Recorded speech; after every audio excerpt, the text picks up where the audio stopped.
तुमच्या बॉडीचे बाकी फोडे आहेत ना ते हलके होतील. दादा सोराईस वरती जरा सांगाल काय उपाय? हा, सोरायसिसचं कसं आहे मी तुम्हाला सांगतो. सोरायसिस कधी होतो माहिती आहे का? आपल्या अंगात काहीतरी बिमारी झाली, त्याला आपल्या व्हाईट शेलनी मारला, तर जे मेलेली डेड बॉडी आहे ते मेल्ट नाही झाली, ते हळूहळू हळूहळू वाढत गेली. मग त्याला कुठून तरी निघावं लागेल. आपल्या बॉडीमध्ये एक प्रक्रिया आहे, सगळ्याकडे छिद्र आहे, कारण हे पण आहे ना श्वासोश्वास करते, चमडी ब्रीथ करत असते.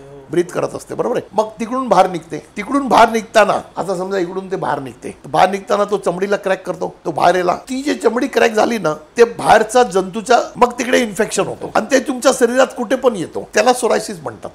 मग बाबांनी काय सांगितलं, तो जो फोडा आहे ना त्याला लिंबाचा पान असतो ना त्याला एक अर्धा 1 तास 2 तास पाण्यात ठेवायचा, त्याला चोडायचा त्याच्यात पाण्यात, आणि तो जो पाणी आहे ना त्याच्याने स्वच्छ करायचा. मग त्याच्याने स्वच्छ केल्याने काय होतो की जे वरचे जे इन्फेक्शन आहे ना ते निघून जातात. मग त्याच्यावर पान बांधायचा, केळाचा पान ठेवायचा आणि त्याच्यावर पट्टी हलकी बांधायची, एकदम टाईट नाही, हलकी पट्टी बांधायची. तिकडून एक रेडिएशन निर्माण होतो. तो जो रेडिएशन निर्माण होतो ना तो तुमच्या बॉडीतला सगळा घाण आहे ना एका जाग्यावर आणतो. मग तिकडून पहिला ते खराब होणार. तुम्ही केळ्याचं पान बांधला ना 4 दिवसांनी उघडला तर तुम्हाला वाटेल अरे जखम मोठा झाला, पण तुम्ही पान बांधलं ना तर तुमचं सडेल.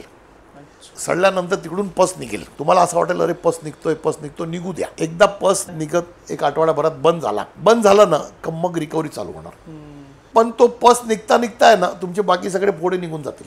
लक्ष द्यायला पाहिजे, तुमच्या बॉडीचे बाकी फोडे आहेत ना ते हलके होतील. इकडून पस निघेल पण ते सगळे हलके होतील.